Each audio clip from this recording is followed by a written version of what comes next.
నమస్కారం. ఈరోజు మనం మన పురాణాల్లోని ఒక చాలా శక్తివంతమైన కథలోకి వెళ్దాం. ఇది ప్రేమ, కోల్పోవడం, ఇంకా ప్రతీకారం ఈ మూడింటి కలయికతో నడిచే కథ. వినాశనం నుంచి ఒక మహాశక్తి ఎలా పుట్టింది? అదేనండి, వీరభద్రుడి ఆవిర్భావ గాథ. ఒక్క దేవుడి గుండె పగిలిపోతే అసలేం జరుగుతుంది? ఊహించగలరా? ఈ ఒక్క ప్రశ్న చాలు మనముప్పుడు చెప్పుకోబోయే కథలోని తీవ్రమైన భావోద్వేగాల్ని, ఆ విషాదాన్ని అర్థం చేసుకోడానికి. సరే, ఇక కథలోకి వెళ్దాం. ఈ మొత్తం విషాదానికి దారితీసిన కొన్ని ముఖ్యమైన పాత్రలున్నాయి. వాళ్ల మధ్య ఉన్న సంఘర్షణతోనే ఇదంతా మొదలవుతుంది. ఒకవైపు సతీదేవి అపారమైన భక్తి, మరోవైపు ఆమె తండ్రి దక్షుడి అహంకారం. ఈ రెండింటి మధ్య నలిగిపోయిన ప్రేమ కథ ఇది.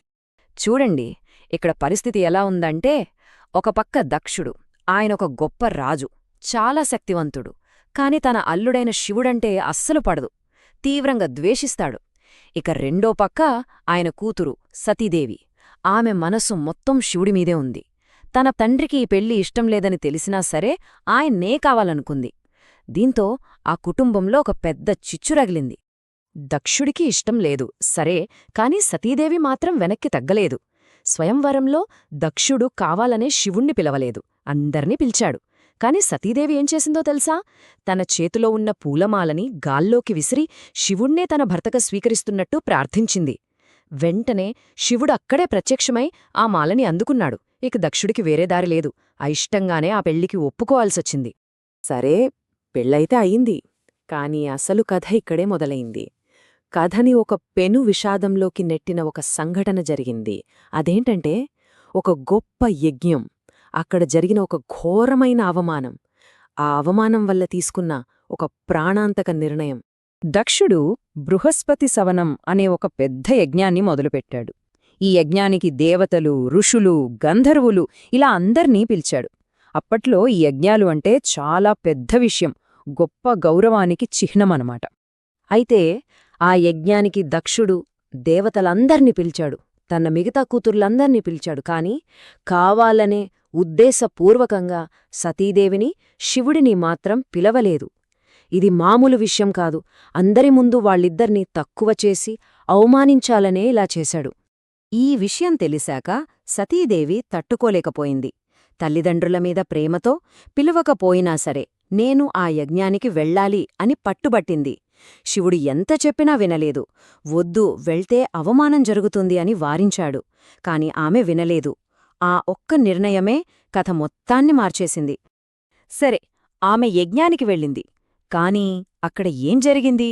ఆ అవమానం ఎంత తీవ్రమైన పరిణామాలకు దారితీసిందో ఇప్పుడు చూద్దాం. కథలో అత్యంత కీలకమైన ఎమోషనల్ ఘట్టమిది. సతీదేవి యజ్ఞం జరుగుతున్న ప్రదేశానికి రానే వచ్చింది. ఆమెను చూడగానే దక్షుడు రెచ్చిపోయాడు. అక్కడున్న అందరి ముందు సతీదేవిని, ఆమె భర్త శివుడిని నోటికొచ్చినట్టు తిట్టాడు. శివుడిమీద తనకున్న ద్వేషం మొత్తాన్ని కక్కేశాడు. పుట్టింటికొస్తే ఇలా అందరి ముందు ఇంత ఘోరంగా అవమానిస్తారని ఆమె ఊహించలేదు. ఆ మాటలు ఆమె గుండెల్లో గుచ్చుకున్నాయి. తండ్రి చేసిన నిందలు భరించలేకపోయింది. ఇక అక్కడ ఆమె ఒక ఊహించని, చాలా తీవ్రమైన నిర్ణయం తీసుకుంది.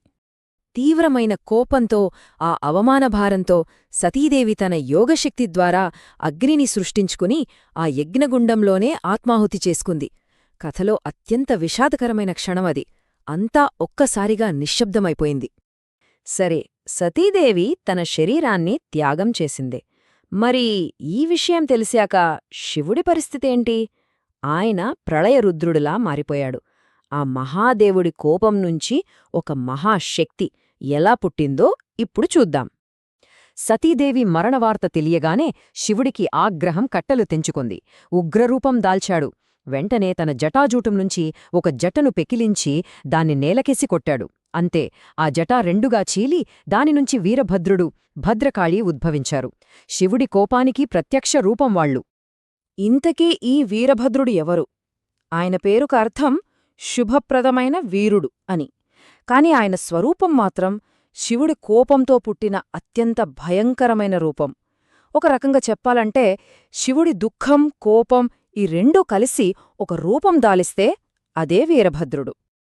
ఇక శివుడు వీరభద్రుడికి ఇచ్చిన ఆజ్ఞ ఒక్కటే, చాలా స్పష్టంగా చెప్పాడు, వెళ్ళు, దక్షుడి యజ్ఞాన్ని ధ్వంసం చెయ్యి, దానికి కారణమైన వాళ్లందరినీ నాశనం చెయ్యి.